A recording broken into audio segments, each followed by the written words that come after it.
Fellow Kenyans, President Ruto's unconstitutional appointments is why we're here. History doesn't know any president who has made so many gazette notices in a year than President William Ruto. Since his election, the Kenya Gazette has been too busy with appointments and disappointments, while the Kenyans, whom he made promises to, are still waiting. When he says he has a plan, but actually he has no strategy to achieve his plans.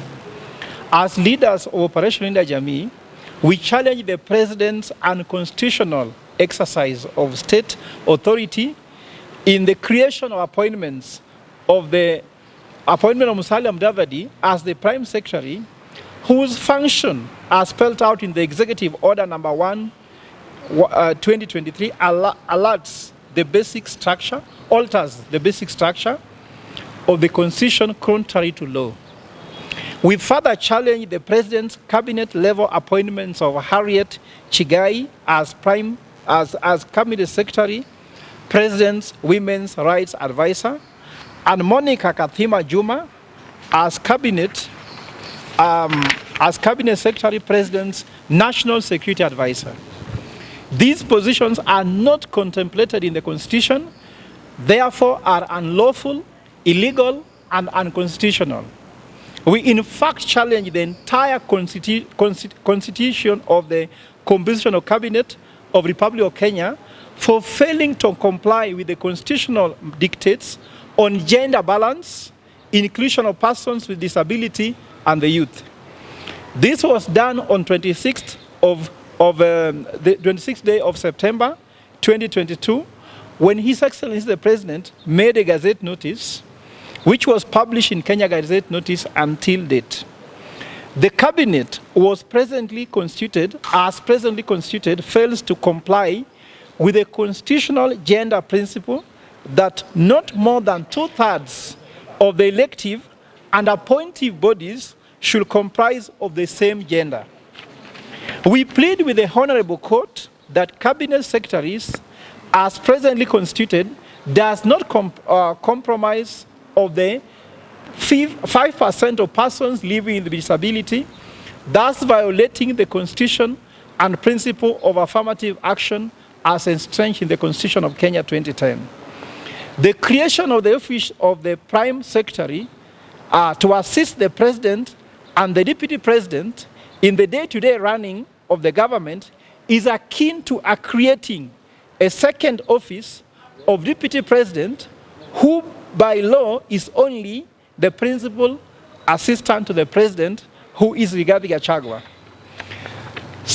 Consequently, we believe that the creation of the office of Prime Secretary is unconstitutional, it is illegal, is unlawful, since the creation of the said office is tantamount to amending or altering the basic structure of the executive arm of government by creating two principal assistants to the President in the violation of Article 147(1) of the Constitution.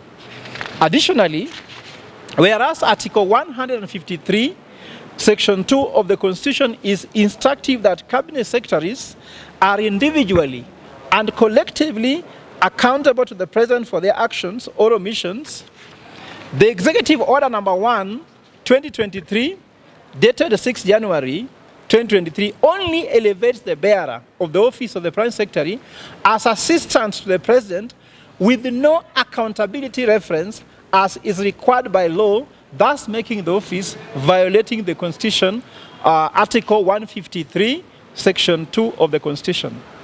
The fact that, despite the structure of the national government being prescribed by Chapter 9 of the Constitution, the President, in utter unconstitutional exercise of state authority, created two new positions occupied by Harriet Chigai as Cabinet Secretary, President's Women's Rights Advisor, and Monica Kathima Juma as Secretary, President's National Security Advisor, herein in government devoid of public participation and public service commission.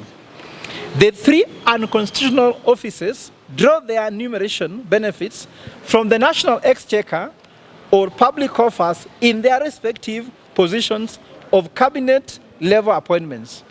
The total cost of running these unconstitutional offices, if not stopped by the courts, will have serious cost implication to taxpayers' money amounting to 3.9 billion shillings in a year in the 5 years of President Ruto's presidency. And if he continues with them and wins a second term, taxpayers could have lost unconstitutionally 9 billion shillings. As Operation Linda Jamii, we remain Solomonic to fight for Kenyans, irrespective of social status, tribe, political or economic status. For as always, we are the voice of reason and remain Solomonic in our views, even if the opposition and the government is still on election and now back to campaign mode. Do not be afraid, Kenyans. We shall keep them in check, for it's now official that Kenyans have to come to fight for Kenyans. As constitutions continue to fail us, may the High Court be the last man standing. God bless you and God bless Kenya.